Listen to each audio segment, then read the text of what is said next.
Hello welcome back to Deekshana vlogs. మన last వీడియోలో lunch వరకు అయితే చూపెట్టాం కదా. సో లంచ్ చేసి మేమైతే డైరెక్ట్ శాంచురీ ఆఫ్ ట్రూత్ అనే ప్లేస్కి వచ్చాము. టికెట్స్ ఆన్లైన్లో బుక్ చేసుకున్నాం కాబట్టి జస్ట్ అక్కడ వచ్చి మన ఓచర్ చూపిస్తే మనకు పాస్ ఇస్తారు. సో మనం ఆ పాస్ తీసుకొని అయితే లోపలికి వెళ్ళిపోదాం. శాంచురీ ఆఫ్ ట్రూత్కి వచ్చాము. ఇది వుడెన్ టెంపుల్. 1981లో కన్స్ట్రక్షన్ స్టార్ట్ చేశారు. అది ఇంకా జరుగుతూనే ఉందంట. ఎవరో రాజు స్టార్ట్ చేశాడు, ఎవరో బిజినెస్ మ్యాన్ స్టార్ట్ చేశాడు. ఆ బిజినెస్ మ్యాన్ 1981లో స్టార్ట్ చేసి ఇంకా కన్స్ట్రక్ట్ చేస్తూనే ఉన్నాడంట. ఆ విజువల్స్ గూగుల్లో అవి సెర్చ్ చేస్తే చాలా బాగుండే. సో మేము కూడా చూద్దామని వచ్చాము. ఇక్కడ ఎంట్రన్స్ టికెట్ 500 బాట్స్. అదే ఆన్లైన్లో తీసుకుంటే ఎంతనే 350-400 ఏదంతా పడింది. సో అది కేలుక్లోనే అది కూడా. సో అందుకే ఏ టికెట్స్ బుక్ చేసుకున్నా కూడా కేలుక్లో ఆన్లైన్లో బుక్ చేసుకొని రండి, బెటర్. పైనుంచి వ్యూ చూసారా? ఇదే అనమాట మనం వెళ్ళబోయే మ్యూజియము. పక్కనే సముద్రము, ఎక్సలెంట్గా కట్టారు. సో ఈ లైన్ వచ్చేసి ఇంగ్లీష్ స్పీకింగ్ గైడ్ కోసం అనమాట. ఇది 420కి ఉంది. లక్కీగా మనము వచ్చిన టైం కూడా అదే అనమాట. సో ఇంగ్లీష్ స్పీకింగ్ గైడ్తో పాటు Russian, Chinese, Thai speaking guides కూడా ఉన్నారు. బట్ టైమింగ్స్ వచ్చేసి వేరే అనమాట. సో మనది ఇంగ్లీష్ కాబట్టి మనం కూడా కరెక్ట్ టైంకి వచ్చాం కాబట్టి 420కి అయితే వెళ్తున్నాము. అండ్ ఇది కిందికి వెళ్ళాలంటే ఆల్మోస్ట్ ఒక 100-150 స్టెప్స్ కిందికి నడిచి వెళ్ళాలి. సో అందరితో పాటు మనం కూడా లైన్లో వెళ్తున్నాము. మీరు నా వెనకాల చూడండి, ఇది చెక్కతో చేసింది, అది కూడా ఆర్ట్. సో ఇదంతా అండర్ కన్స్ట్రక్షన్లో ఉంది కాబట్టి మనకైతే క్యాప్స్ ఇస్తున్నారు. ఈ క్యాప్స్ పెట్టుకొని వెళ్ళాలి, సేఫ్ సైడ్గా ఉంటుందని. సో అందుకే అందరూ క్యాప్స్ పెట్టుకొని ఇలా వెళ్తున్నారు. So let's go. I'm so excited. చాలా చాలా బాగుంది దూరం నుంచి చూస్తేనే.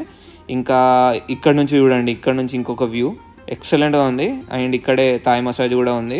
సో ఎందుకంటే బాగా నడవాలి, నడిచి అలసిపోయిన తర్వాత ఇక్కడికి వచ్చి మనం అయితే థాయ్ మసాజ్ చేయించుకోవచ్చు. ఫుడ్ స్పా అనమాట. సో దాంతోపాటు ఇక్కడ మనకి ఒక చిన్న రివర్ కూడా ఉంది. ఇది బోట్ రైడింగ్ కూడా చేసి మనము ఆ మ్యూజియంని అయితే చూడవచ్చు. ఇక్కడ మీరు చూసారా, ఇవన్నీ చెక్కతో చెక్కినవి అనమాట. ఎక్సలెంట్గా ఉంది. గరుడ పక్షి, తర్వాత ఒక స్వామివారు, ఇవన్నీ చెక్కతో చెక్కినవే. ఫస్ట్ మనల్ని అయితే ఈ ఎంట్రన్స్లో నుంచి తీసుకెళ్తున్నారు. ఈ ఎంట్రన్స్ ఏంటంటే మనకి కార్వింగ్ హౌస్ అనమాట. అంటే ఇక్కడే అనమాట చెక్క మీద అంతా చెక్కుతారు. సో ఇవన్నీ చెక్క మీద చెక్కినవే. ఇదంతా టీక్ వుడ్ అనమాట. మనకి టేక్ వుడ్ ఉంటుంది కదా, దాని మీద చెక్కుతున్నారు. అంత అల్లటప్ప వుడ్ అయితే కాదు. అసలు క్రేజీ అనమాట. ఇది 1981లో స్టార్ట్ అయింది, నేను ఇంతకుముందు చెప్పినట్టు. సో ఇంకా వర్క్ సాగుతూనే ఉంది. సో ఎవరికి ఏం కాకుండా ఉండడానికి ఇలా మనకైతే క్యాప్స్ ఇచ్చారు. సో చూడండి ఎంత పెద్ద దాని మీద ఎక్కుతున్నారు. అసలు చాలా అంటే చాలా బాగుండే. ఇక్కడే ఎంత బాగుందంటే లోపలికి వెళ్తే ఇంక ఎక్సలెంట్గా ఉంటుంది. సో చాలా మైన్యూట్ డీటెయిల్స్ కూడా మనకి ఇక్కడ చెక్కుతున్నారు. లోపలికి వెళ్ళాక చూద్దాం ఎలా ఉంటుంది ఏంటి అని. సో మనకైతే ఫస్ట్ ఇక్కడ ఈ రూమ్, అసలు ఈ ప్లేస్ ఏంటి, ఇది కార్వింగ్ హౌస్ ఏంటి అని ఎక్స్ప్లెయిన్ చేయడానికి ప్రజెంట్ అయితే మనని ఇక్కడ అంతా గ్యాదర్ చేశారు. ఆ లోపు నేను ఇదంతా క్యాప్చర్ చేశాను. ఇవన్నీ చెక్కవే అనమాట. మన గైడ్ అయితే ఇక్కడ అందరినీ గ్యాదర్ చేసి దీని హిస్టరీ గురించి చెప్తుంది. వెనకాల ఉందని మనకు వచ్చేసి డెమో మోడల్ అనమాట. సో వీళ్ళు ఏమైనా కొత్త కన్స్ట్రక్ట్ చేయాలన్నా, ఉన్నది రిపేర్ చేయాలన్నా ఫస్ట్ ఇక్కడికి వచ్చి డిసైడ్ అవుతారనమాట. దాన్ని ఇక్కడ ఇంప్లిమెంట్ చేసిన తర్వాత ఓకే అనుకుంటే మనకి ఒరిజినల్ మ్యూజియంలో ఇంప్లిమెంట్ చేస్తారు. సో ఇదంతా వచ్చేసి డెమో అనమాట. ఇది ఒరిజినల్ది. సో చూసారా బయట నుంచి ఎంత ఎక్సలెంట్గా ఉందో. ఈ ప్రతిదీ చెక్కతో చెక్కిందే. మొత్తం బేస్ నుంచి టాప్ దాకా అంతా చెక్కనే. ఇక్కడ వర్షం పడ్డా, ఎండ కొట్టినా, ఏదైనా కూడా ఏం కాకుండా చాలా బాగా చేశారు. సో మనం చూసినట్టయితే ఈవినింగ్ టైంలో వచ్చాం కాబట్టి మంచి సన్ రైజ్తోని చాలా బాగుండే.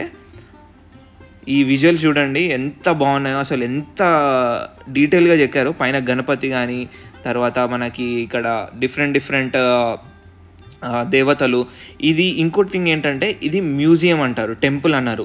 ఎందుకు మ్యూజియం అంటారంటే ఆ బిజినెస్ మ్యాన్ ఎవరైతే ఉన్నారో అతను హిందూయిజము, బుద్ధిజము, చైనీస్, థాయ్ కల్చర్ నుంచి ఇన్స్పైర్ అయ్యి అవన్నీ తీసుకొచ్చి ఈ మ్యూజియంలో ఈ చెక్క మీద ఇలా చెక్కడానికి స్టార్ట్ చేశాడనమాట ప్రాజెక్ట్ అయితే.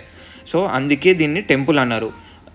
దో మీరు చూసుకున్నట్టయితే ఇండియన్ కల్చర్ చాలా డిపిక్ట్ చేశారు ఇందులో పిక్చర్స్లో. లోపలికి వెళ్ళాక ఇంకా చాలా ఉంటాయి, మనం అన్ని డీటెయిల్గా చూద్దాము. But this is not a temple, it's a museum. Vishnu, మహేశ్వరుడు అందరు ఉంటారు, మనకి గణేష్ కూడా ఉంటారు. సో అన్ని డీటెయిల్గా చూద్దాము. చాలా ఎగ్జైట్మెంట్తో ఉన్నాను. అసలు క్రేజీ అంటే క్రేజీ. మీరు చూడండి ఇక్కడ ఏ కార్నర్ ఆఫ్ ద పిల్లర్ తీసుకున్నా కూడా చాలా డీటెయిల్గా చాలా నీట్గా చెక్కారు. అసలు మైండ్ బ్లోయింగ్, క్రేజీ అంటే క్రేజీ ఉండే. మనము సో అటు వెళ్ళమని చెప్తున్నాడు.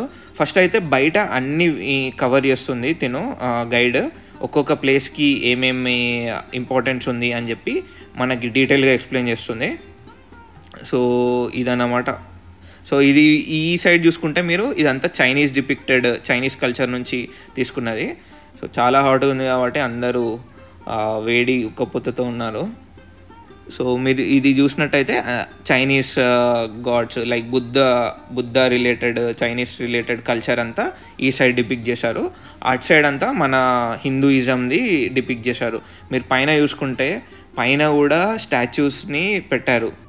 ఈ sanctuary of truth main purpose ఏంటంటే ఒక హ్యూమన్ బీయింగ్ ఇంకో హ్యూమన్ బీయింగ్తోని నేచర్తోని కనెక్ట్ అయ్యి పీస్ఫుల్గా హ్యాపీగా లైఫ్ని లీడ్ చేయవచ్చు అని చూపించడానికి ఇది కన్స్ట్రక్షన్ స్టార్ట్ చేశారు 1981లో. దాంతోపాటు ఇక్కడ శాంచురీ ఆఫ్ ట్రూత్ జర్నీ అంటే మన జీవిత సత్యాలు అనే ఒక కాన్సెప్ట్ అయితే మనం ఇక్కడ తెలుసుకోబోతున్నాము. మనం మనిషిలాగా ఈ భూమి మీదకి రాగానే ఏదో ఒక పాయింట్ ఆఫ్ టైంలో మనం ఎవరము, మనం ఎక్కడి నుంచి వచ్చాము, మనం ఎలా సర్వైవ్ అవుతాము, తర్వాత మన పర్పస్ ఏంటి, మన సొసైటీ ఏంటి, మనం ఏంటి, మన ఫ్యామిలీ ఏంటి, మోస్ట్ ఇంపార్టెంట్ మన చావు ఏంటి, ఇలా పుట్టుక నుంచి చచ్చేదాకా ఆ క్వశ్చన్స్ అన్నిటికీ సమాధానంగా ఇక్కడ చెక్క మీద విగ్రహాల రూపంలో మంచి మంచి కథల రూపంలో మనకైతే చెక్కబడి ఉంచారు. సో మనమైతే లోపలికి వెళ్ళి అసలు ఆ ట్రూత్స్ ఏంటి, దాని సమాధానాలు ఏంటి, మనకి ఈ లైఫ్కి ఆన్సర్స్ దొరుకుతాయా అనే ఒక ఆ క్యూరియాసిటీతోనైతే లోపలికి వెళ్ళిపోదాము. మనం బయటికి వచ్చేసరికి ఆ సమాధానాలు దొరుకుతాయో చూద్దాము. వావ్, చూసారా? లోపలికి వెళ్ళే ముందు ఒక్కసారి పైకి తల ఎత్తి చూసాను, ఎంత బాగున్నాయి చూడండి ఈ చెక్కడం. సో ఇది మెయిన్ ఎంట్రన్స్ అనమాట. పక్కనే చూస్తే ఏనుగులు, తర్వాత మనకి గరుడ పక్షి అయితే దర్శనం ఇస్తారు ఇక్కడ. చూడండి ఎంత బాగా చెక్కారు. అంత చెక్క అంటే మీరు నమ్ముతారా? ఎంత క్రేజీ ఉంది చూడండి ఆర్ట్, సూపర్. సో మనమైతే లోపలికి వచ్చేసాము. లోపలికి వచ్చిన తర్వాత ఇలా ప్రతి చోట ప్రతి పిల్లర్ మీద అసలు ఒక్కొక్క ఆర్ట్ మిస్మరైజింగ్ ఉంది, క్రేజీ అని చెప్పాలి. ఫస్ట్ ట్రూత్ వచ్చేసి who are we, where are we from. ఈ కాన్సెప్ట్ వచ్చేసి human equality. No matter what, మనిషి ఎంత రిచ్ అయినా ఎంత పూర్ అయినా ఏ రిలీజియన్ని నమ్మినా మనం మనుషులంతా ఒకటే అనే ఈ కాన్సెప్ట్ని వీళ్ళు చాలా అద్భుతంగా ఇలా డిపిక్ట్ చేశారు. మనిషి 4 బేసిక్ ఎలిమెంట్స్ అయిన భూమి, గాలి, నీరు, నిప్పుతోని పుడతాడు, అందరికీ తెలిసినట్టే. సో ఫస్ట్ ట్రూత్ కంక్లూజన్ ఏంటంటే ఒకరిని తక్కువ చేసి చూడడము, ఒకరిని ఎక్కువ చేసి చూడడము ఇలా కాదు. అందరికీ సేమ్ ట్రీట్మెంట్, సేమ్ రెస్పెక్ట్ ఇద్దాము. ఒక్కో ఎలిమెంట్కి ఒక్కో దేవుడు ఉంటారని మనమైతే మన హిందూయిజంలో నమ్ముతారు కదా. సో అలాగే ఇక్కడ God of fire, God of earth మీరు ఇంతకుముందు చూస్తారు కదా. సో ఒక్కొక్క గాడ్కి ఒక్కొక్క స్కల్ప్చర్ మీద చెక్కారు, బాగుంది కదా.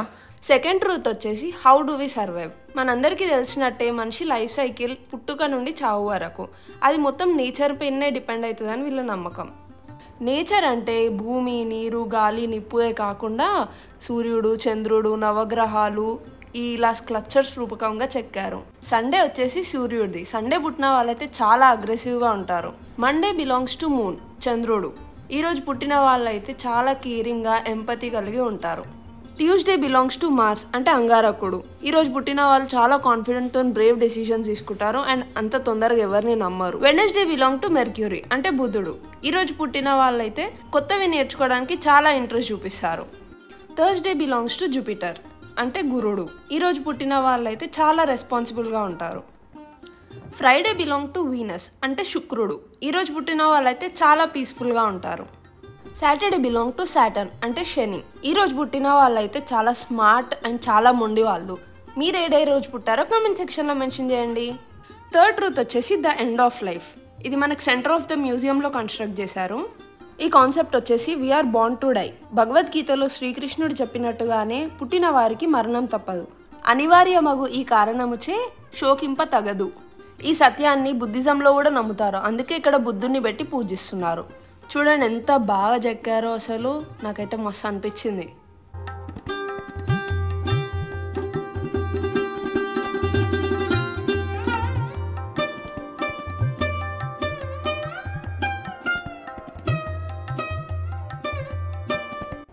ఫోర్త్ ట్రూత్ వచ్చేసి samples of civilisation.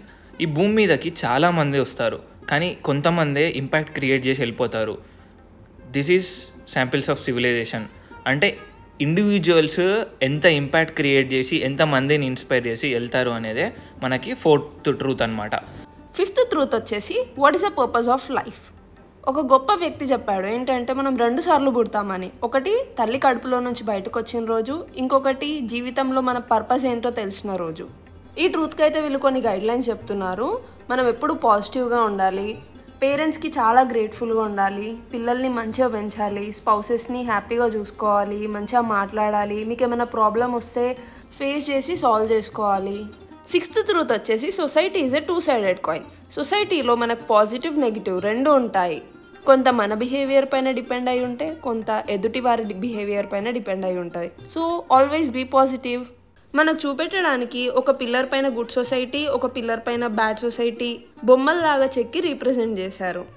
7th truth వచ్చేసి బిగినింగ్ ఆఫ్ సొసైటీ. ఇదే మన లాస్ట్ ట్రూత్. సో దీని కాన్సెప్ట్ వచ్చేసి ఇంపార్టెన్స్ ఆఫ్ ఫ్యామిలీ. ఫ్యామిలీ అనేది అందరి లైఫ్లో చాలా ఇంపార్టెంట్. అదే మనకి first school, first teacher, first friend. ఈ స్కల్ప్చర్ అయితే బయాలజికల్ ఫ్యామిలీని రిప్రజెంట్ చేస్తుంది. ఫ్యామిలీ అంటే మన ఫ్యామిలీయే కాదు, మనం ప్రేమించే వాళ్ళు, మనల్ని కేర్ చేసేవాళ్ళు. సో మనం ఎక్కడైతే సేఫ్గా ఫీల్ అవుతామో అందరూ మనకు ఫ్యామిలీయే. Family is the most important part of human life. అది రిప్రజెంట్ చేస్తూ అందరూ ఈ స్కల్ప్చర్కి అయితే వాటర్ పోస్తున్నారు. సో ఇవే వీళ్ళు ఇక్కడ చెప్పిన 7 ట్రూత్స్.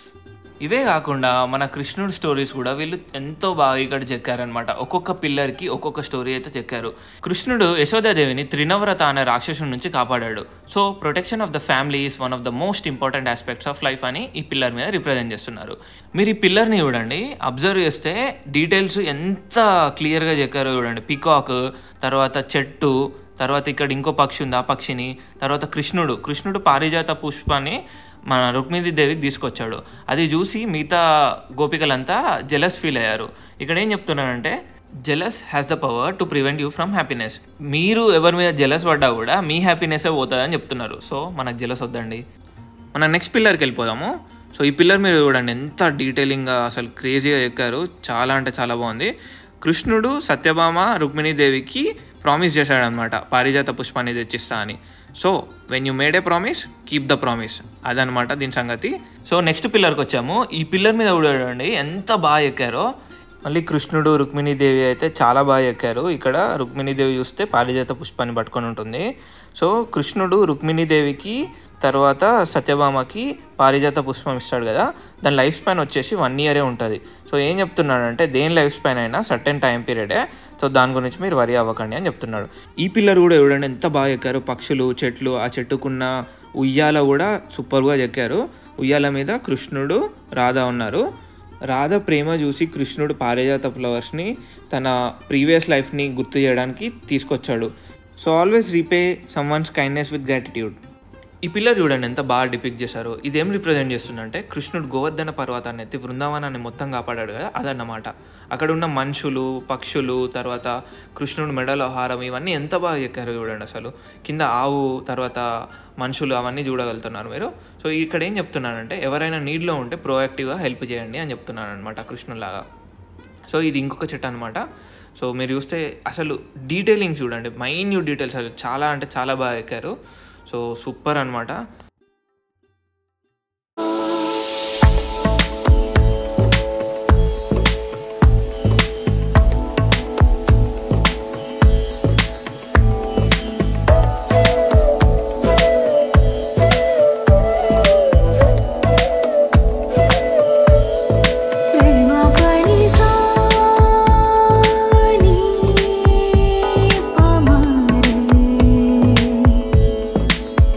Papa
ఈవినింగ్ 6:20 టికెట్ ఉంటుందంట. సో 6కి అందరినీ వెకేట్ చేపిస్తున్నారు. గేట్ బయటకు పోయేంతవరకు చూస్తున్నారు. సో గేట్ బయటికి పోయిన తర్వాత 20 minutesలో 6 to 6:20 అందరినీ క్లియర్ చేయించేసి మళ్ళీ 6:20కి స్టార్ట్ చేస్తారు. 6:20 to 8:30 ఉంటుంది.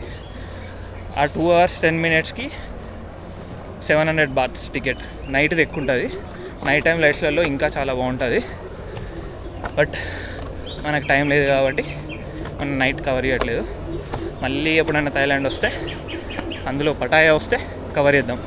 మీకోసం కాసేపు ఆగి నైట్ విజువల్స్ కూడా షూట్ చేసాము. చూడండి, చాలా బాగుంది కదా. సముద్రము, శాంచురీ ఆఫ్ ట్రూత్, క్రేజీ అంటే క్రేజీ ఎక్స్పీరియన్స్.